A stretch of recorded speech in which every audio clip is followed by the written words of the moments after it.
I was like, yeah, we're gonna have to let support know about that. If you want to scoot closer, I don't mind, just so you can see my screen. Hello, hello. Good to see you twice in one day, Jay.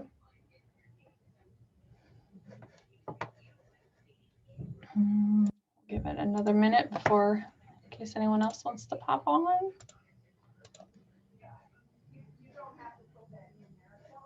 What am I doing? Voluntary transaction. Okay. That's what I do. Is I look up and I'm like, what am I doing today?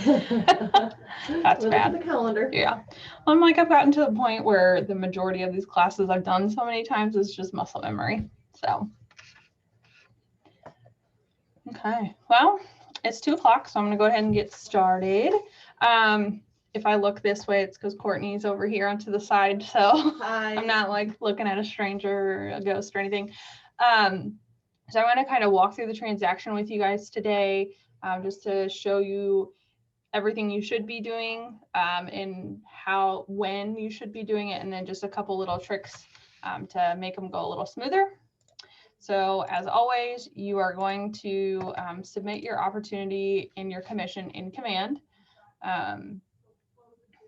As always, Google Chrome, you're going to log into your Command. The opportunities is the little handshake tab on the far left side. If you're ever unsure of what's what, you can click on the KW, it'll expand. So I'm going to go to opportunities. This is where you put them in. Again, compliance and commissions. But the thing you want to make sure you have done first is to put your contact in contacts if you haven't already. Because if your contact is not in your database first, then you can't create an opportunity. So you want to make sure they are there first, and then you'll go to opportunities. When you click on opportunities, you'll have your pipelines, but you'll come up here to the top corner and click create opportunities. You will make sure your market center is correct. If you are in dual market centers, make sure you choose the correct one. It will have one of them, I'm assuming alphabetically by default. That's not typically an issue, but we do have some agents who are dual licensed, so make sure that's correct.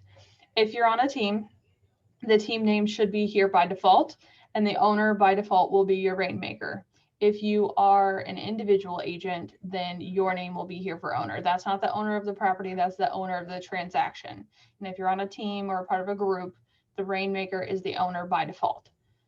So you shouldn't have to mess with that. If you are on multiple teams, then make sure you have the correct one in team, and there would be a drop-down box there for you. And then make sure you're selecting the opportunity type. Again, by default, listing will be there. So make sure if it's a listing or a buyer, it's there. And then under the client, this is where you're going to type in your client's name. And again, as long as it is in Command contacts already, then they should just pop up. And I'm going to choose somebody else because I have 100 in my name and I can never find them. And then if there is a co-seller or co-buyer, you'll put their name in there too. Again, they have to be in your contacts first in order for them to show up. So my sister-in-law is going to be married to Donald Duck today. For the opportunity name, the Market Center asks that you put the property address in the name. This helps us find your opportunity on the back end to do the compliance and commission portion. So if you don't have the address in there, we want you to put it in there. Obviously for a buyer, at first you're not going to know the name of the property address, but as soon as you do, you can add that later. Client name, property address, something along those lines to help us figure out which one's which. As you can see, some of these have red asterisks, the others don't. So only thing with the red asterisks are required. So you don't have to put the estimated close date in if you don't want to. That's up to you. Again, custom tags, if it's a referral or any tags that you use like in contacts, it's the same kind of system. It's just to organize your opportunities. So you can create those if you want, and you can tag them if you want, but again, not required. Required commission rate, and it would be what you would receive, not what the whole commission rate is. let's see. Sorry. Oh, that's okay, Jay. No big deal. And then you're going to choose your opportunity phase first. So is it cultivate? Had you just met this person? Is it, you know, in the very beginning stages? Are you setting appointments? Have you had appointments? Or are you actively listing on the MLS or actively looking for properties for this client? And then based on what phase you choose is how the stages will show up. So the stage, again, are you scheduling? Are you scheduled? Have you kept? So we'll say we've already kept an appointment. We've already had our appointment. So we're going to click create. And the sooner you create the opportunities, the better, because this stuff should be submitted in stages, not all at once. One, it keeps you a little more organized, and two, it keeps you compliant, because if you guys wait till you've gone to the closing table and then you submit all your documents and something's not compliant, then we don't have that time to fix these or make things up. And then I don't want to say make things up, but like correct them. And that can get you in some sticky situations. So we ask that you submit them sooner than later. That way we have that time and that buffer to get things correct if they are not. So this is the details section of your opportunity. If it is a listing, you will have the option to select from listings to put the property address in here. If it is a buyer, you won't have that option. You can just type, click on the little pencil here to type the property information in. And then once you start typing, it will autofill the rest. So just start with the address line 1. Don't worry about filling anything else out because it'll do it for you. I'm just going to choose select from listings. If you do, be mindful. This will show only your listings as it should be in here. If it is not and it is your listing, let me know, because that means there's something not connected in the background that needs to be. So I'm going to go ahead and switch to all listings just because I obviously do not have any listings. I'm going to choose this house just for fun. So here is the property information. As you see, I clicked select. It's going to fill all of that in for me. If you want to come in and fill in any extra information, you can, but it's not required. If you have a buyer and then you are ready to fill in that property address for the name of your opportunity, you can come in here under general information and click on this pencil here. Rachel, I had a question. Yeah, go ahead. So when you say all listings, is that pulling through the MLS or just KW's listings, KWCP's? It'll pull from the MLS. Okay, great. Thank you. Yeah. Sorry, I think my volume was down a little bit. I didn't hear you the first time. That's okay. So I went into general information, and right here, opportunity name is where you would add the address. And it doesn't need to be the full address, just the house number and the street name. You can do it like that. If you want to delete the name, that's fine. But as long as it's in there and lets us know what the name or what the address is, it just helps us find it easier. So once we have that information in there, we're going to go over to documents. And again, like I said, you should be doing this from the get-go, from essentially the first appointment where you're having them sign the consumer guide, that kind of stuff. That's how early you want these opportunities in there, just so you can do this in stages. So now I went from details to the documents tab. You're going to come over here and choose your checklist type. It's going to be situational based on the property. Now, most of the time it's going to be residential, but occasionally if you have a land only, or if it's a referral or a new build, there are different checklists. But like I said, most time it's going to be residential, and then it should automatically populate your required lists. And then you're going to come over here to start a transaction. And this is what is going to create your room in DocuSign, or if you use .loop, it'll create your loop in there. So you'll log in, you'll do your stuff in DocuSign, then you'll come back once everything's signed and attach the files back in Command. I won't go all the way into that, just that's another day. But so when you, rule of thumb for each folder over here, we want these required documents of the listed, these required documents within 3 days of going active on the MLS. Or if you're not going on the MLS, when you guys sign the office exclusive waiver or whatever it is going to be, get it in here and get it submitted. So you'll upload your Rachel? files. Go ahead. Sorry, if I want to just print out some of these documents, I know sometimes we have to do that to go get a signature. Mhm. Do we just go into the document and just print it directly from there?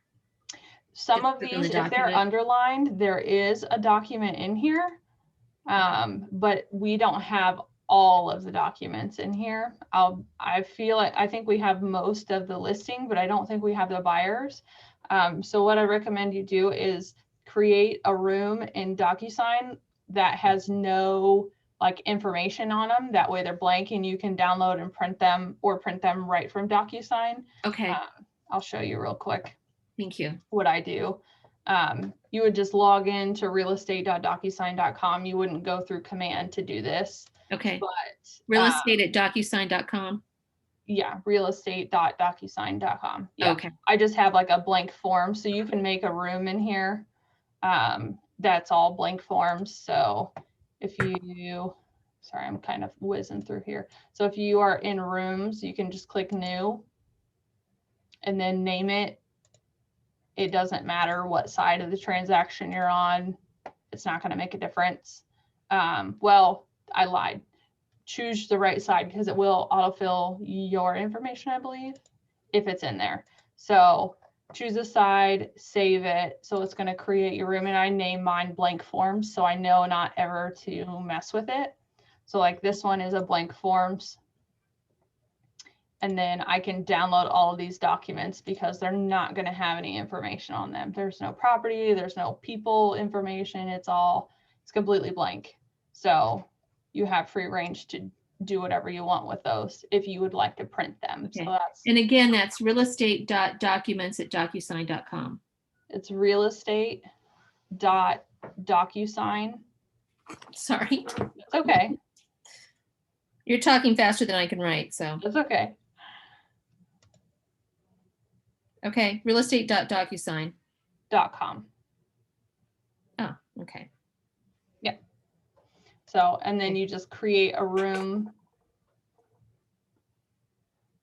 in DocuSign and just name it blank forms.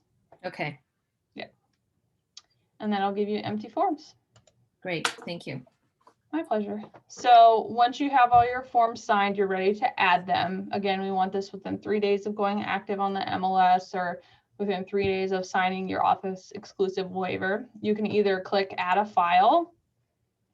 You'll choose DocuSign, and then it will let you, you'll do root folder, and then it'll have a list of forms for you. I don't have any forms in the room. That's why you can't see any. And then you assign.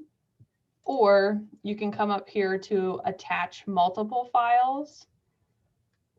And then again, hit DocuSign. And it will give you a drop down of options, and you would just find the exclusive right that says signed. You would do printout that's signed, consumer guide. You would go through and attach each one, select each one, and then click attach. And it would attach the files to your opportunity. So listed ones we have. Once you have them, you're going to click submit to Market Center. That way we can review them. Once you go under contract, we want the required and conditionally required documents within 3 days of signing the purchase contract. Again, you just upload them, attach them, and then submit to Market Center. Same goes for closed. So the final Alta settlement statement, whatever it is, attach that as soon as you get it. Obviously, the sooner the better, because we need all this compliance approved before we can pay you. So then again, just attach that and click submit to Market Center, and then we can get you paid that way. So once you go into contract, once you submit the contract, we want you to fill out the offers and commission tab. So once you submit the contract, you're going to click on offers and commissions. Then you're going to click add new offer. Name your offer, whatever makes sense to you. Create offer. You need to put the contract date in here, and then the close date, whatever you're set as of the contract to close at. So we'll say the 3rd. You're going to go over to parties. You're going to type in the buyer's name. This is a free type, so you don't have to have them in your contacts, and the only thing required is their name. Same with their agent's name. Courtney is going to be my agent. Again, only needs the name. They don't need to be in your contacts. It's just a free text. So then I'm going to come down here to terms. Here you have to put in the sale price. So in some states you have to break down the amount, but in Ohio, for us, for Excel and Cat Partners, you don't have to break down to the nitty gritty. As long as the sale price is equal to the sale price that's on your Alta, that's all we need. So you don't have to do the math and try to find all of the fees and everything to make it line up. Just if the house is $410,000, no matter whether they're doing cash or finance, just put that so the sales price equals the correct sale amount. That way we can base your commission off it correctly. Because if this number is not correct, your commission will not be correct. So it doesn't matter if it's, you can put it in the cash, you can put it in the finance, it doesn't matter, just put that number in there. Can you change that later on if let's say the appraisal doesn't come back? Yeah. You can go back and change that. Yeah, so say something happens and the price gets adjusted, you can terminate a an offer and then or a commission and submit a new one. So that is an option, and I'll show you how to do that here in a minute. So you'll put your sale price in so it equals correct. If you want to put the earnest money, all of this is optional. This sale price, this top portion is the only thing that's required on this page. So you don't have to put all this information in there if you don't want to, but it is there to add if you'd like. And then you're going to go to agent analysis. So this is more beneficial for your clients. So this is to give your pros and cons and your summary of this offer. So when you have multiple offers, which if you have a listing, you're guaranteed to have at this rate, you can add multiple offers in here, and I will put one in here just to show you, and you can make a side-by-side comparison of all of the offers. That way your client can have your professional opinion on this, and you can just get a better idea. So I have multiple offers in here, and I'm going to click select all, and this compare offers button becomes live. If you click on this, this is what it looks like. Oh, nice. So you can download this and you can email this straight from command to your clients. Just because, in all honesty, they don't look at every single aspect of there, just because, I mean, how could you with somebody trying to sell their house? They're going to look at dollar signs. So you want to give them the full overview of what is going to happen. You know, how much cash are they willing to give you? How much are they financing? You know, what is actually the better offer? Because yeah, somebody might be giving you, you know, what you're asking for, but if somebody else is giving you straight cash and no financing, then that's obviously the better offer, just because you know that's guaranteed. Whereas if it's financed, they may not go through, and it could be a longer process, blah, blah, blah, whatever your opinion is on it and stuff like that. So this is really nice to give to your clients, just so they have a clear overview of what each offer is and what is really better for them. So that is a feature. Obviously it's only for listings, because buyer, that's going to be your offer, so you won't need to compare offers for that. So you just click back to offers to get back to the main screen. So here are my offers. I'm going to accept this first offer here. So you just click accept. You can reject the others if you want to, but by default it will not make it available to mess with, so you're not going to accidentally put the wrong thing in. So then once you've accepted the offer, you're going to click over here to manage commission, and it will again make you confirm the contract date. So just edit general information. You do have the opportunity to change any of this right here if you need to, so you can change the sale price here if you need, but I will show you how to request it also if you've already submitted it.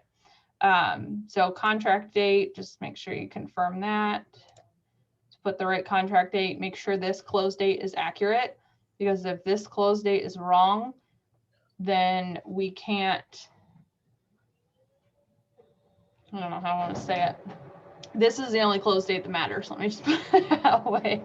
Because like your final DA and all that stuff will be based off of this date. So if it's incorrect, then it's just all going to be off. So make sure the contract date is right, make sure the close date is right, and the one in the commissions is the one that matters. There's an estimated close date you can add earlier on, that's fine if that's not correct, but the close date in your commission needs to be correct. So then we're going to do save changes. So below, as you scroll down under payment, this is going to give you a detailed breakdown of your commission. So if you are a single agent and not in productivity coaching, you have the whole unit. Well, let me retract that. You still have the whole unit. The Market Center will take out the portion for productivity coaching. So don't even worry about that portion. So you have the whole unit. This is your gross commission. This is your net. So again, this is your gross, your 6% royalty to KWRI, which was $738 in this instance. Your company commission to the Market Center, mine's set up as a 70-30 split. So whatever your percentage is for this one is $3,690. And then if you are donating to any of those, KW Cares, Kids Can, Bold Scholarship, any of that, if you've set up for auto deductions, it will show up in here. I am not, obviously.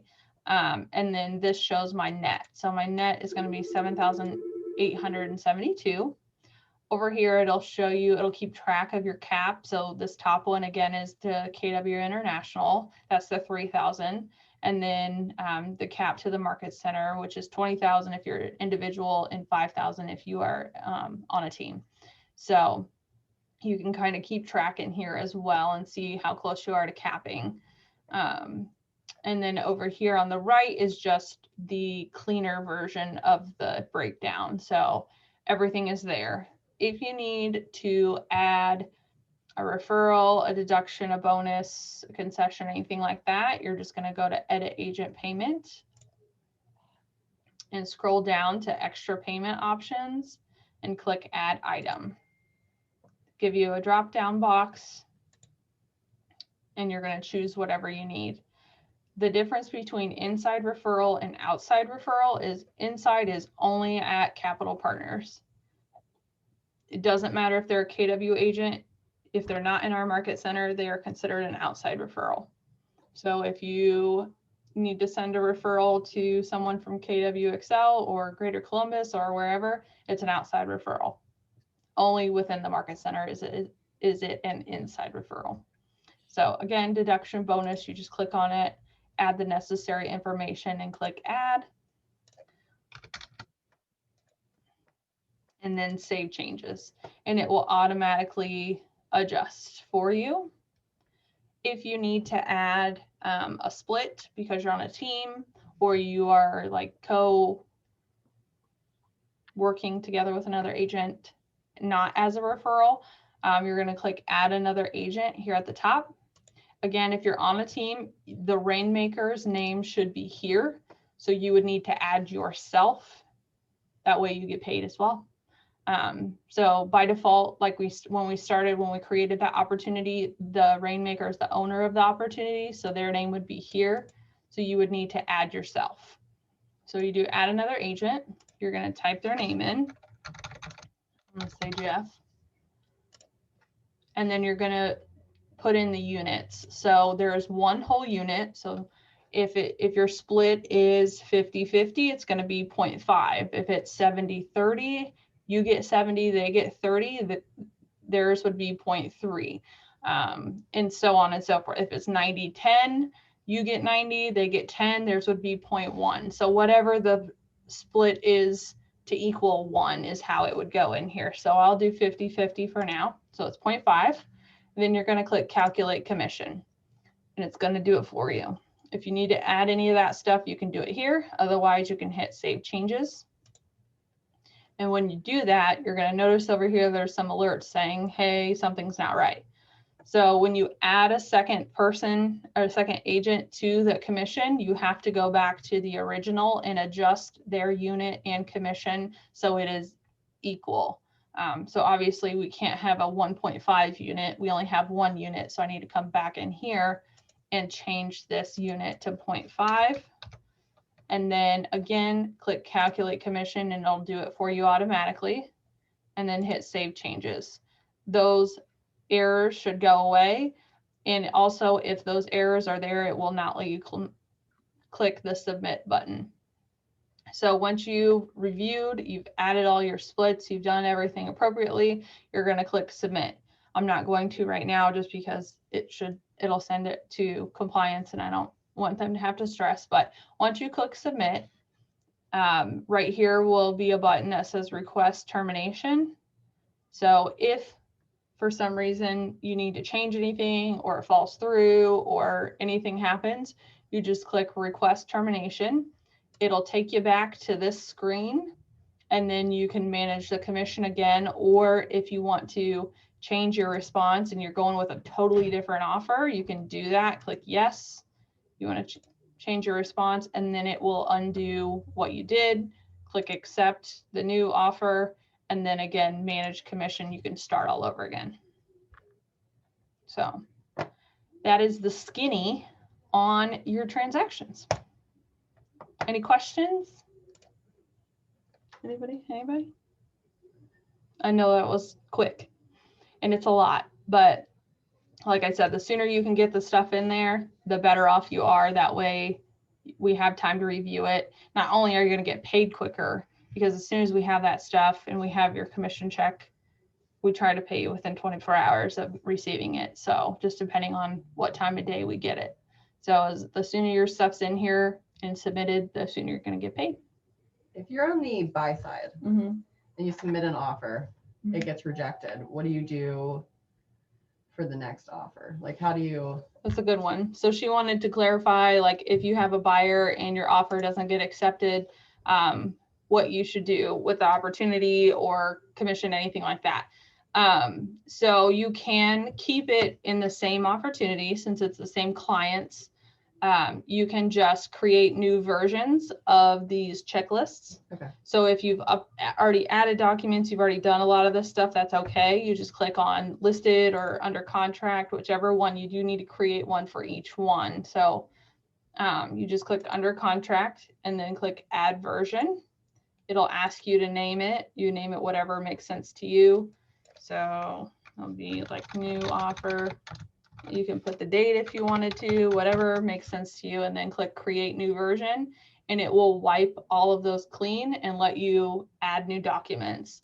And you can always go back to the old one if you would need to.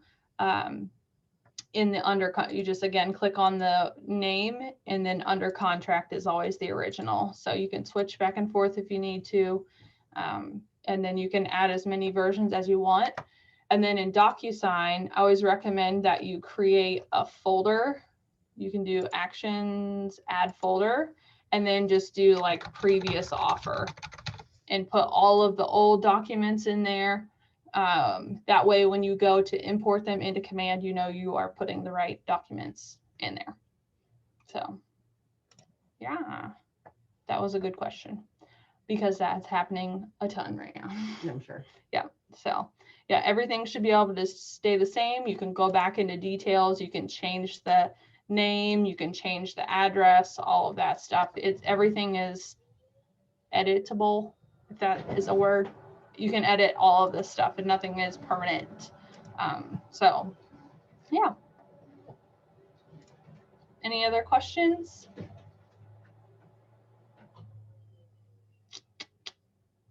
No. Okay. Anything else you can think of? Okay. All right. Well, I will let you all go. If you think of anything or want to run through anything, let me know. And thanks, Jay. And I will post this on the YouTube page. So Cat Partners and Excel both have a YouTube page. So check back there if you need a reference. So have a great rest of your day. Thanks, Rachel. My pleasure. Bye.